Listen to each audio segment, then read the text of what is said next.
Now this next lens is the Sony G Master version 2, 70-200 2.8. Now it's extremely lightweight. I know if you're shooting with, say, with a 300 or 400 millimeter lens, a lot of people like to use monopods, understandably so. But with this lens, you won't need that. It's so lightweight. It is an internal zoom as well. So what you see here is what you get. No matter how much you adjust, it has a very short throw. This is as big as it is.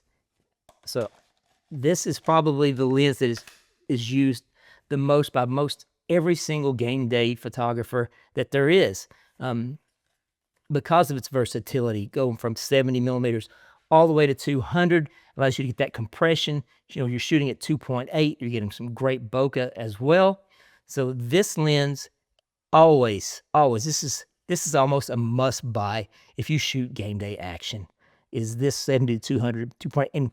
And the version 2 is so much lighter.